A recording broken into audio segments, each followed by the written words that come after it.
right, welcome everyone to the joint committees of the Judiciary in the Senate and Judiciary and Hawaiian Affairs in the House.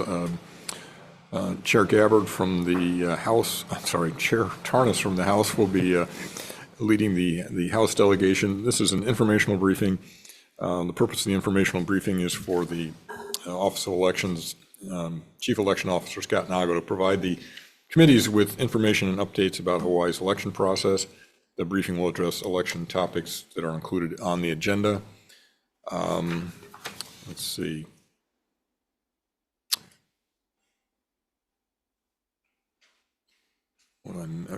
I guess at this point, if Chair Tarnas, if you have any opening remarks you'd like to make, please proceed, and then I'll do the boilerplate stuff on the. Only to say thank you for organizing this from the Senate and side, and I appreciate that even though you're not running again, that you're continuing your hard work as chair of the Senate Judiciary Committee, and I appreciate that. And Mr. Nago, thank you very much for being here today. This is an important matter for our community, so this will be very helpful for everyone to hear. Thank you. Thank you for having me. Thank you. So this informational briefing is being streamed live on YouTube. You can find links to viewing options for all Senate hearings and meetings on the live and on-demand video page of the legislature's website, which is www.capitol.hawaii.gov. In the unlikely event that we must abruptly end the briefing due to major technical difficulties, if a future date can be arranged with the presenters, the committees will reconvene and a public notice will be posted. Since this is an informational briefing, only an invited speaker will provide testimony to the committees. There will be no public testimony, though members of the public are welcome to contact our offices with their comments and concerns.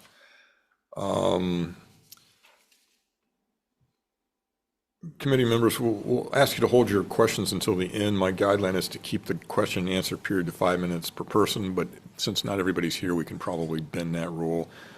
Briefing materials from today's presentation are linked from the briefing notice and will also be posted online at the Senate's JDC committee page. These can be accessed on the legislature's website at capitol.hawaii.gov. As noted on the notice, this is a special briefing on Hawaii's election process and is purposely being held in advance of the August 8 primary election, and we are grateful to hear from the state's top election officer, the Chief Election Officer, Scott Nago. And Mr. Nago, the floor is yours. Well, Chair, thank you for having me. We have what we call our explainer video that we've produced that answers all the questions, most of the questions on the agenda. This video also is what we use for our voter education as well as our media campaign. So it's a 5-minute video, but we pare it down to 30-second commercials depending on where we are in the election process, such as the registration deadline or when ballots start coming out, all those kinds of things. So with your indulgence, I would like to play the video first, and then I can go through in more detail any questions you may have. That sounds fine. Please proceed. Okay. With Hawaii Votes, you can cast your vote from the comfort of your living room chair. That's because Hawaii is a vote-by-mail state, so your ballot comes to you. Great. So how do I register to vote? That's easy.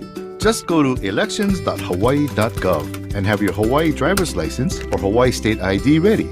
To register, you must be a U.S. citizen, a resident of Hawaii, and at least 18 years old. The website also lists other ways to register. What happens if I've moved?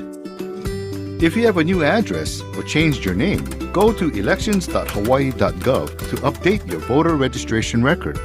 That will ensure that your ballot gets mailed to the right place. So, when are elections held? Good question.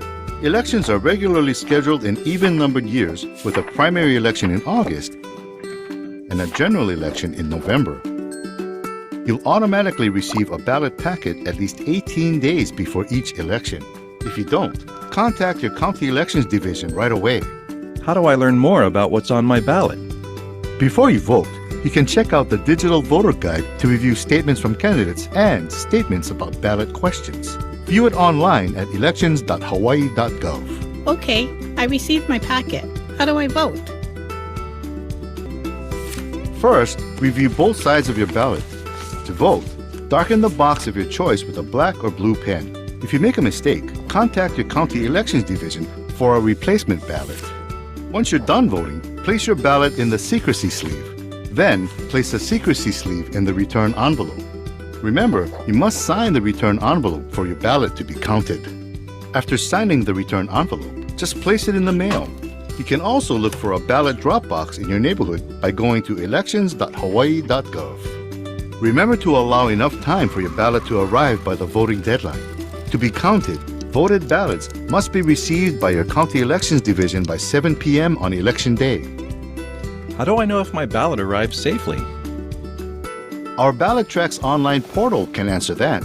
To confirm that your ballot has been received and validated, just go to elections.hawaii.gov. You can also sign up to get text, email, or voice alerts notifying you where your ballot is in the process. What happens if I'll be away from home during the election? No problem. Just request that an absentee ballot be sent to an alternate mailing address. Absentee voting is ideal for Hawaii residents who are vacationing, away for college, or temporarily working out of state. To request an absentee ballot, you must already be registered to vote. To register or confirm your existing voter registration record, go to elections.hawaii.gov. Once confirmed, you can obtain a printable absentee ballot application online or pick one up from any USPS post office or public library. Be sure to submit the application to your county elections division at least 7 days before the election. Is voting in person still an option? While most people prefer voting by mail or depositing it in a ballot drop box, voter service centers are open for voter registration and in-person voting starting 10 days before the election and through election day. For locations and hours, go to elections.hawaii.gov. What about accessible voting options? If you're disabled and unable to read standard print, you can request to have an accessible electronic ballot sent to you by email. Electronic ballots allow you to vote through your personal assistive technology from the comfort of home. To receive an accessible electronic ballot, submit a voter registration application or use the online voter registration system.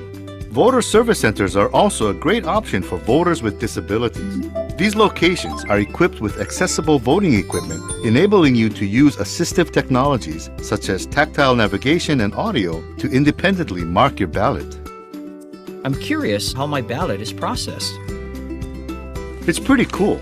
Once your ballot is received, the barcode on the envelope is scanned. The unique barcode allows officials to track the return of your ballot and prevents anyone from voting more than once. The signature on the envelope is compared to the signature on your voter record. If officials are unable to confirm a match, you'll be notified to fix the issue within 5 business days post-election. If your signature is successfully matched, your ballot packet is securely transported to the counting center. There, the envelope is opened, your voted ballot is removed from the secrecy sleeve and is processed through vote counting scanners. After the close of voting on election night, votes are tabulated and results are released via elections.hawaii.gov. I want to mark my calendar. What are the important dates? Here are the key election dates and deadlines.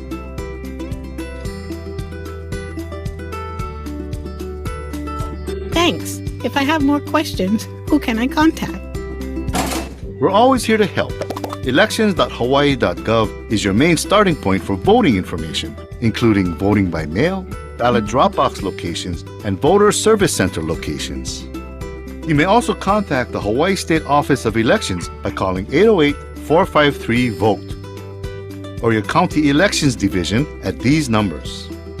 Hawaii Votes is brought to you by the State of Hawaii Office of Elections. So sit back, relax, and let your ballot come to you.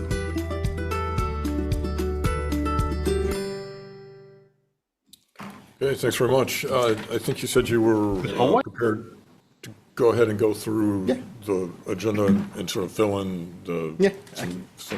Okay, great. Go ahead. So as far as key election dates, the important date for voters for the primary election is July 21st. Voters should receive their ballot in the mail by July 21st. Like the video said, if you did not receive your ballot, contact your county elections division.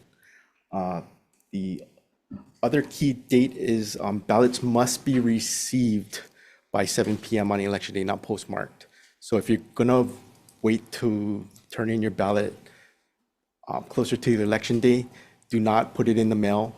Take it to a place of deposit or a drop box. That way, it almost ensures that your ballot will be received by 7 p.m. because those boxes close at 7 p.m. They're collected daily. But the mail, we don't control the mail, so we can't ensure that your ballot will be received by 7 p.m. Voter service centers for in-person voting opens on July 27th, and election day is August 8th. And like the video said, if your ballot or your signature does not match on your return envelope, you have until August 14th to make that change. So that's the cure, what we call the cure deadline. Voters whose signatures don't match will be contacted, and they will have until August 14th to remedy that situation. And then we do the whole thing over for the general election with the same thing. Voters receive their ballot by October 16th. Voter service centers open on the 20th. Election day is November 3rd. Ballots must be received by 7 p.m. And then the cure deadline for mismatched signatures or missing signatures is November 10th. So for the voter service centers, there's more than one and they're open different hours, is that correct? For the most part, they're open the same hours. It's the pop-up locations that vary in hours. Okay, so you make a distinction between the pop-ups and the Yes. voter service centers, but they basically fulfill the same function? Yes, it's just different hours. And Okay, it's so different locations. if you wanted to know, how do you find out what the hours So are you for the can- ones that aren't the same as the voter service So you can go to centers? elections.hawaii.gov. We have a map that tells you where all the drop boxes are, as well as the voter service centers and the hours. And the pop-ups? Yes, Okay. and the dates they're open. But the pop-ups they don't run through election day? No. Or not all of them anyway? Not all of them run through election. Okay, so it's important to check before Check you- before you head down, Okay, correct. okay, go ahead. Okay, and then as far as eligibility to vote in the state of Hawaii, we register by self-subscribing affidavit. All voters need to attest that they are a U.S. citizen, a resident of the state of Hawaii, and at least 18 years of age to vote. You do that by filling out a voter registration affidavit. You sign it. If you lie on that form, it's a Class C felony, subject to Class C felony. You can also go online and register to vote with a driver's license or a state ID. So voting by mail, like I said, the ballot gets mailed to all registered voters. All registered voters receive their ballot in the mail. It's important that if you did move, you update your registration because ballots are not forwardable. So your ballot will not come to you if you don't update your registration. You can update it when you do your driver's license, or you can go online at elections.hawaii.gov with a driver's license or state ID, or you can just fill out the affidavit and turn it in. You can find the forms online at elections.hawaii.gov, or you can also go to a post office or a state library and pick up a form.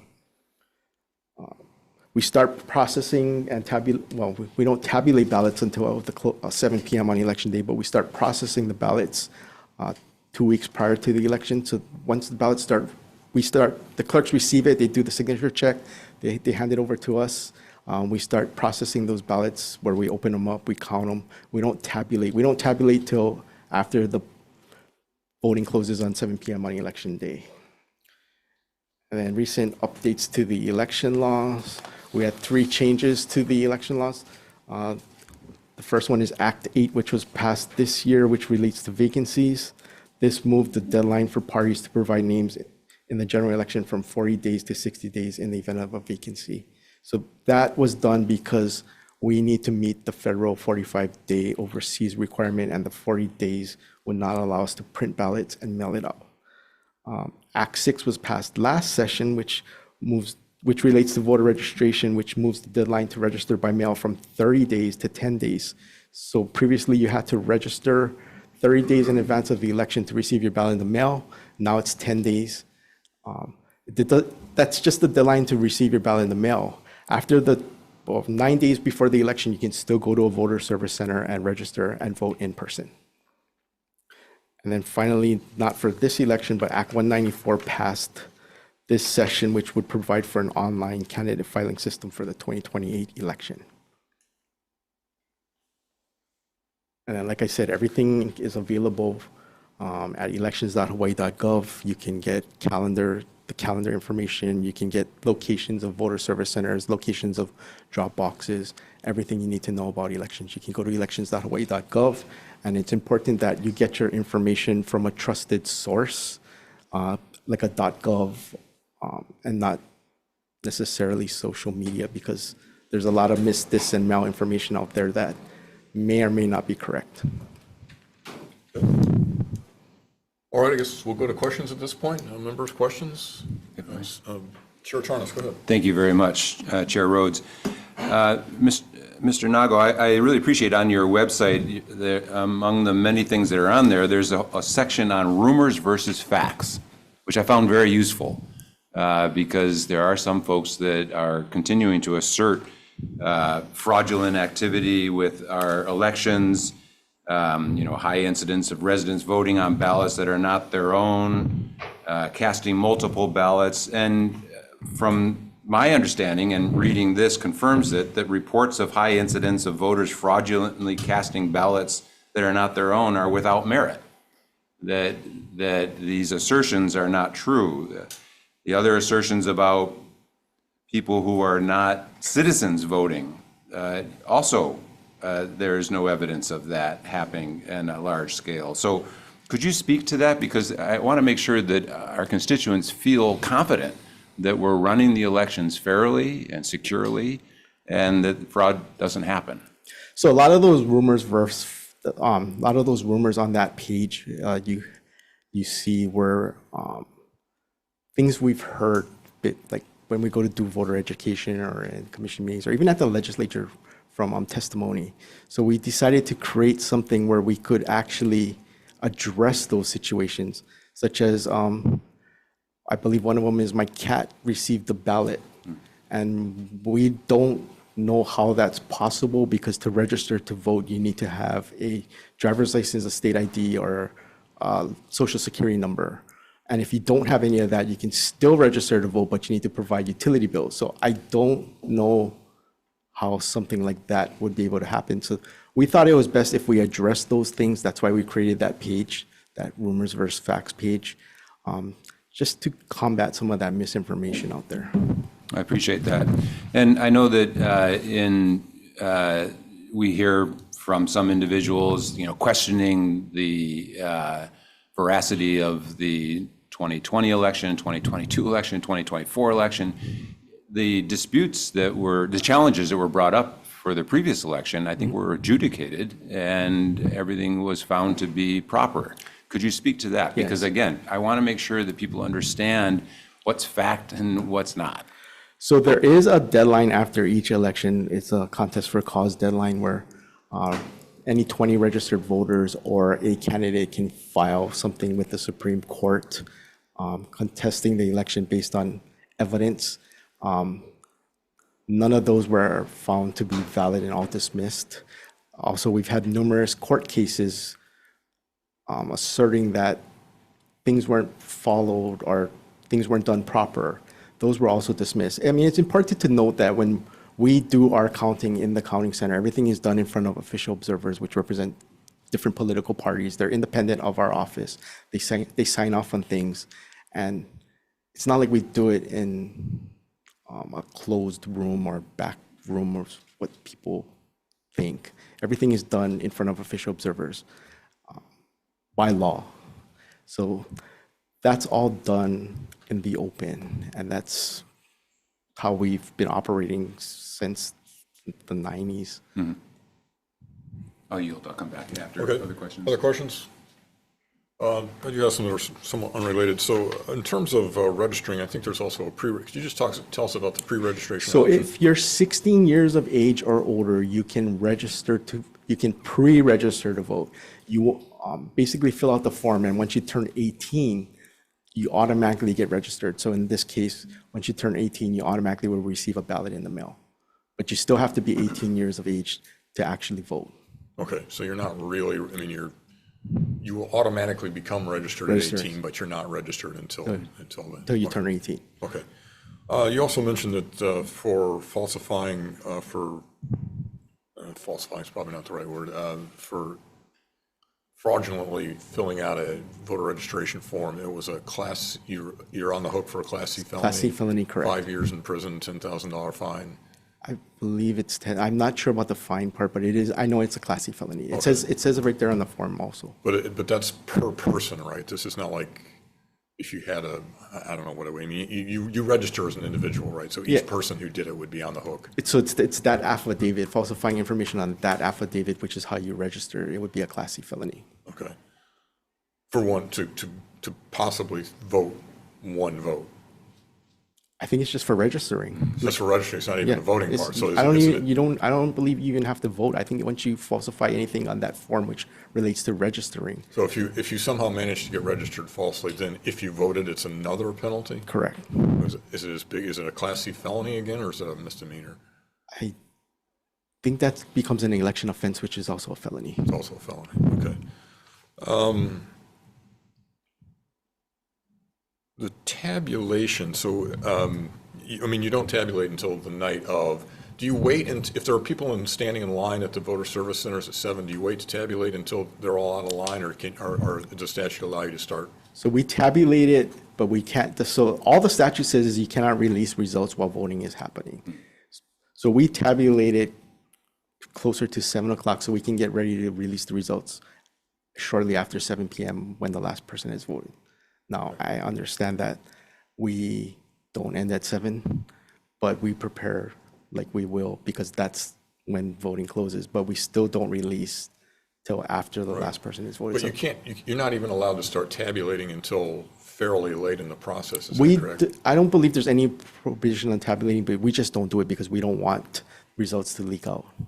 I see. Okay, so you put them in the right piles and. We process it, we scan it, and then we don't tabulate it, which was putting it in the results. How many? You don't run them through the machines. We run them through the machines. We just don't produce results that say candidate A got X amount of votes. Right.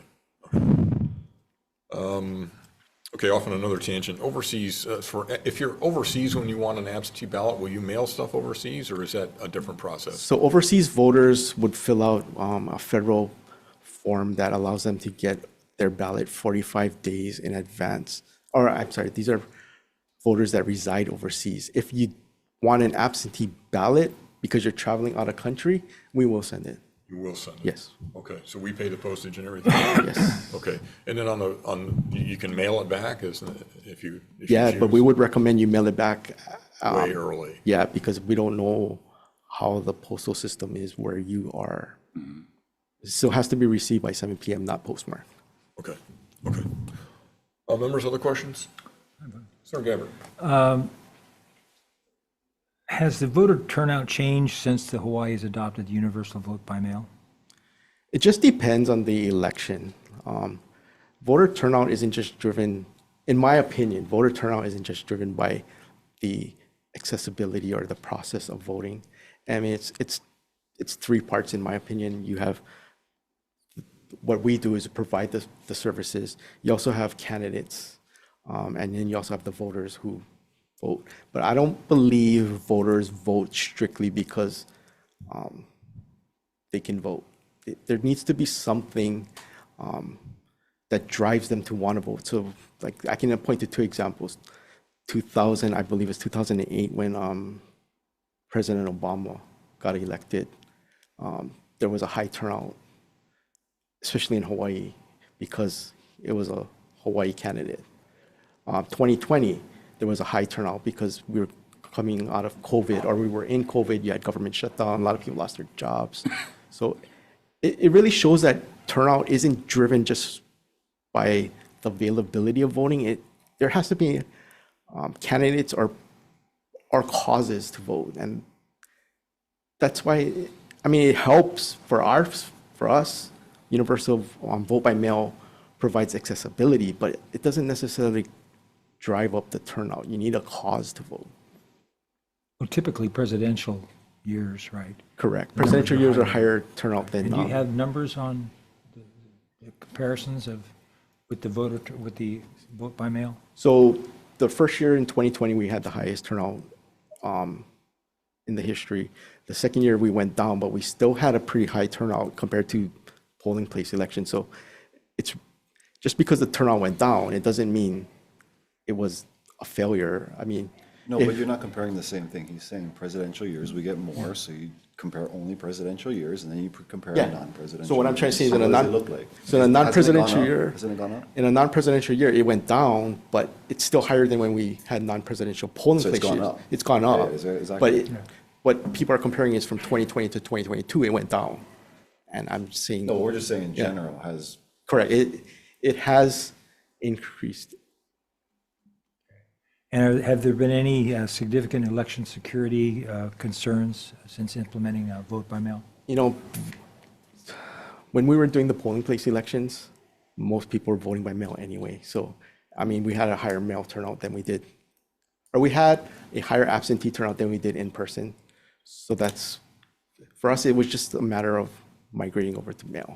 So it's the same process with the signature verifications, all that, just for everybody rather than, Sorry to interrupt, but so is that a yes or a no? that is a yes. It's a yes, okay. Right. Oh yeah, sorry, what was the question was, do we, Any significant security issues? that would be a no, there was no significant security issues because we've been doing mail for a while. All right. Other members? yeah, actually, I've Go been ahead. interested. I haven't heard the news talk about this much, maybe because it's too far out, but USPS, that whole situation, are you prepared? What happens if USPS is like, hey, we're not gonna put the mail out? If they decide on their own, they're not gonna put the mail Well, out, or if the they're in the executive court order? process right now, and let's say it rules in their favor eventually, what happens in Hawaii if that comes to be? So right now, so this would only apply to the general election. Right now, the proposed USPS rules for the mail was enjoined by the NAACP versus USPS case. So basically, it prevents the USPS from implementing those rules to prevent or to require the states to provide a list of voters to the USPS before they mail it.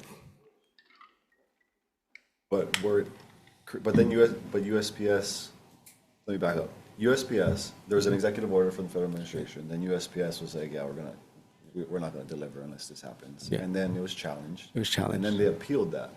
And So then- what if that continues to go? Are you saying it's done? My understanding is it's very unlikely because it's been enjoined by the court. And I don't know if there'd be enough time for a court to, it would affect the whole nation. So I don't know if there's enough time for the court to actually overturn that. Okay. If you don't mind, I'll follow up on that. So what was it that the state was being required?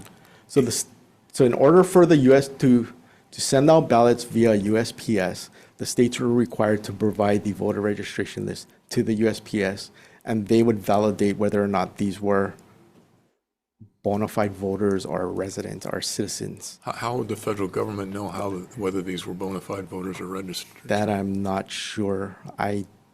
My understanding is there's not a list of all US citizens, so I don't know how they would have scrubbed that list to make sure that they are.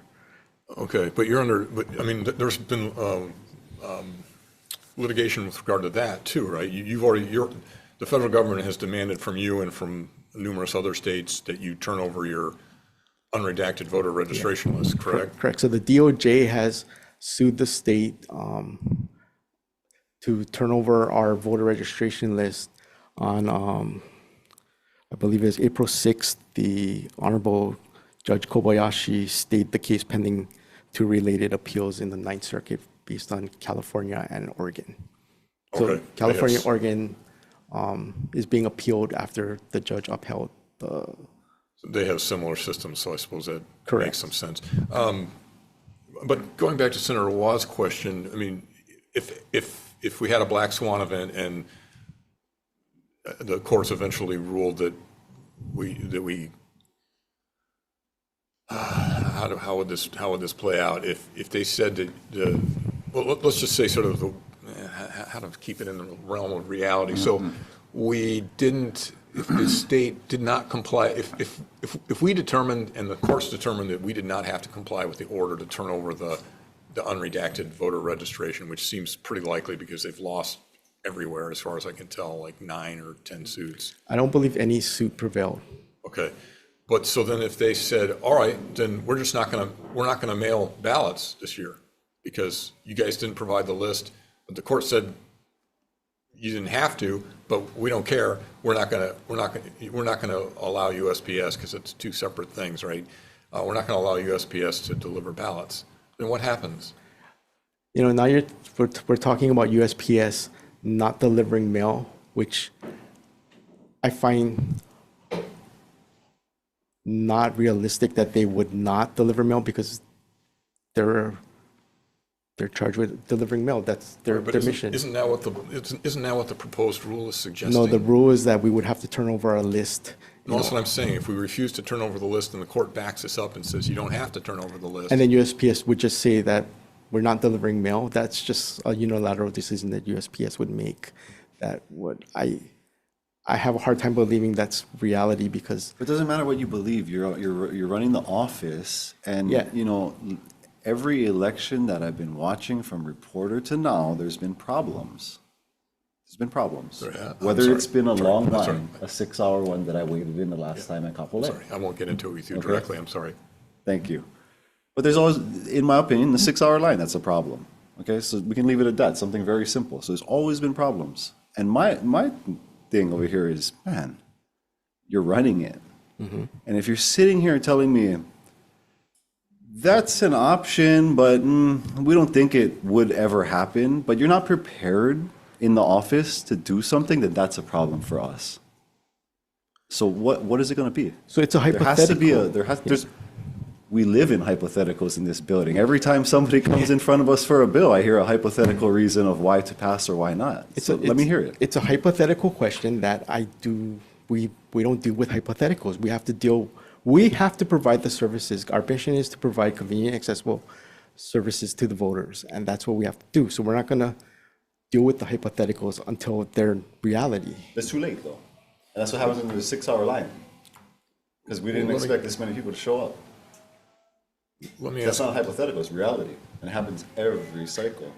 Well, let me ask a related question that's not necessarily a friendly question. I'm just saying that say the hypothetical occurs and the USPS just refuses to deliver ballots.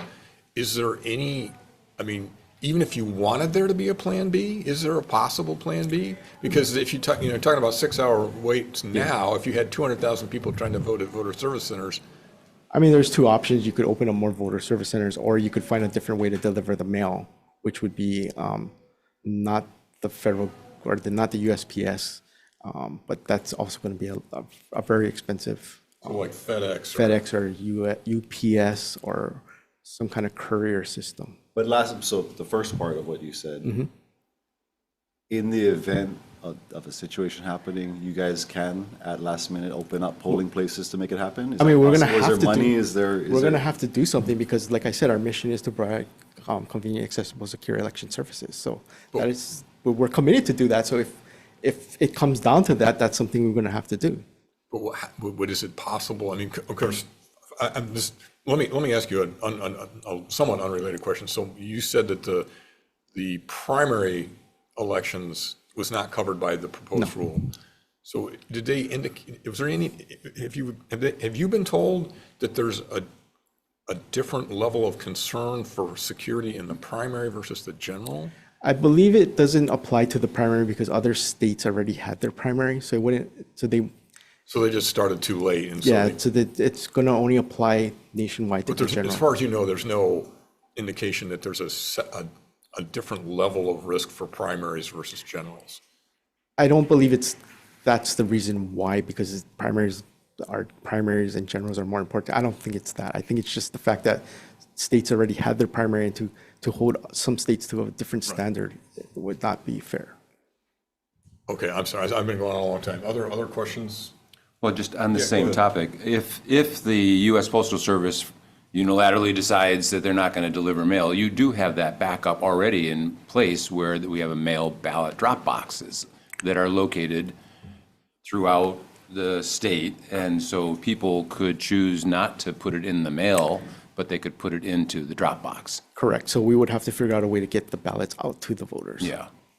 Yeah, so, I mean, delivering the ballots, but that's delivering it to the individuals. But if the problem is that if USPS decides that they're not going to process the ballots that the voters have, filled out and put in the mail, well, the option is You can that certainly they drop it could off. fill out the ballot and put it into a ballot drop box. Correct. Of which there are many throughout the state. Yes. But they got to get their ballot. Yes. Yeah, they got to get their ballot. So for getting the ballot, your current budget certainly, I'll ask the question, so I don't mean to presume. Does your current budget have enough money to contract with FedEx? No. What kind of, do you have any idea how much that would cost? We have not looked into that yet, but off the top of my head, FedEx is a lot more expensive than, and also I don't know if FedEx even has the capability, so it would have to be more, it might have to be more than one courier service. Because FedEx, I mean, the biggest mail delivery system is the USPS. Yeah. So, I mean, has there been any indication that the whole goal of this exercise at the federal level is to not have elections? Because if there's no realistic plan B, then the other thing that could happen is we just won't have an election. That's not something that's crossed our mind. Like I said, our mission is to provide secure, accessible, convenient election services. So to say that maybe there may not be an election is not something we ever thought about. So as far as you're concerned, there will be an election? There will be an election. Okay. There has to be an election by law for us. Okay, but so you might have to come back to this body and say, we had to spend Correct. $50 million to, Or maybe we would have to get the Attorney General to file a lawsuit to force USPS. I mean, there's options. okay. All right, well, I happen to agree with you. I think it's a very unlikely scenario, especially the way the court cases have fallen so far. But I do think you probably better start thinking about the worst case scenarios, because what the federal government is threatening is that they will not mail the ballots. And that would throw a serious monkey wrench in your efforts to have an election. Yes. I'm glad we talked about it. Came from hypothetical to real in this conversation. May I ask another question? Yeah, of course. Okay, so on this whole issue, in today's paper, what such timing? Here you are presenting to us today, and we've got, headlines in the paper, a couple different articles. One of them is about the Justice Department sent letters to all 50 states and the District of Columbia threatening criminal prosecution of top election officials if ballots cast by non-citizens were counted in upcoming elections.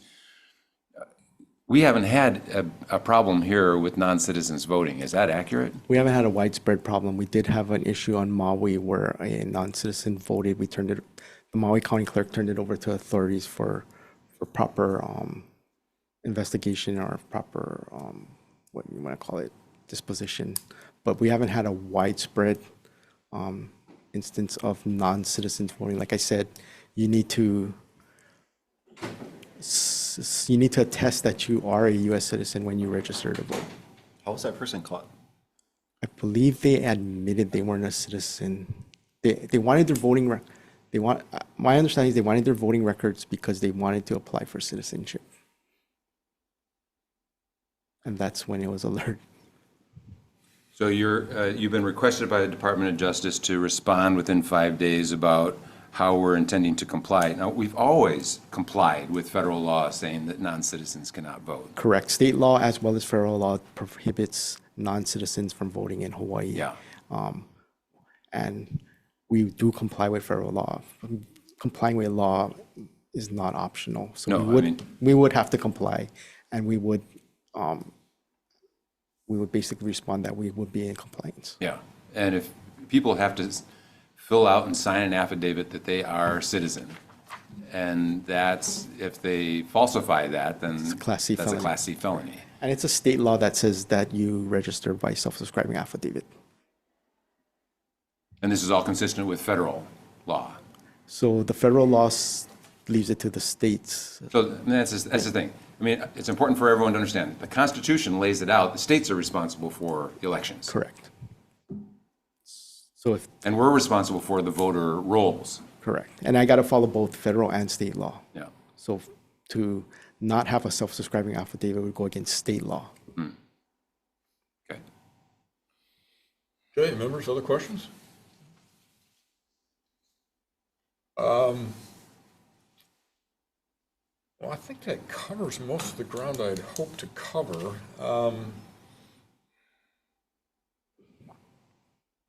Is there any sort of takeaway that you would like to put out there for the vote, there for voters, since we're, you said the ballots are supposed to arrive for the primary by the 21st? Yes, so if you did not receive your ballot, so the ballots are going to be put in the mail stream on the 15th and 16th of July. We do that because we don't have control over the USPS. We also send the ballots on nonprofit, so it doesn't mean it's necessarily going to be mailed the next day. So we have to put in that buffer time, which the USPS may or may not. So you may get your ballot earlier, but we say if you don't receive it by the 21st, give your county clerk a call because there may be something wrong with your registration because ballots are not forwardable. If you had moved or changed your name or anything, that ballot will not get to you and you won't get it. It's not forwardable. So that's why call your county clerk's office up or go online to elections.hawaii.gov to see if your registration is current. And also sometimes things do get lost in the mail. So they will send you a replacement ballot. Second, for voters, use blue or black ink pen. If you make a mistake, do not use whiteout. There is a, depending on the county, there's a phone number or a URL on the ballot if you make a mistake to call or to go to request a replacement ballot. But do not line it out. Do not cross it out. The machine will read it as a mark. The machine is not subjective, it's objective. You can also, on our website, there is a link to the candidate guide. It's also on the instructions on the ballot. You can go to that to see who your candidates are and read up on your candidates before you vote. Could you also speak to the tracking software that people can use, which I have found from numerous constituents really made them feel a lot more confident? So right now you can go to our website and sign up for what we call ballot tracks. That will send you alerts via voice, email, or text when your ballot is being mailed out. And then once you get your ballot, when you return it, it will tell you if the clerk's office received it, if it was accepted, and if it's forwarded for process for counting.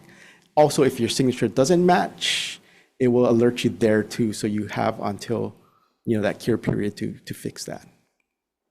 So I would urge all the constituents who are concerned that they use ballot tracks, because then you can really follow your own ballot. And you'll know when your ballot, if a ballot is mailed to you and when you should be receiving it, as well as when you mail it back, whether or not the clerk's office received it and processed it and accepted it.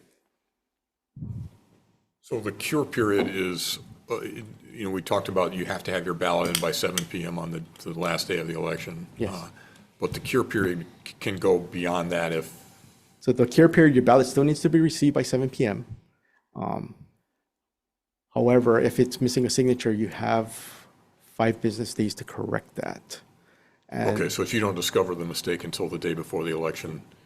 Yeah, so I mean, if you voted early, they'll still alert you when your signature doesn't match. Right. But it's if you voted on the last day, you still have a period then of time. you still got the 5 days. Yeah. Okay. When is the online voter registration guide available online? So it should be up shortly when ballots arrive. Right now we have a coming soon banner. But it will be up when ballots hit households or ballots are mailed out. Okay.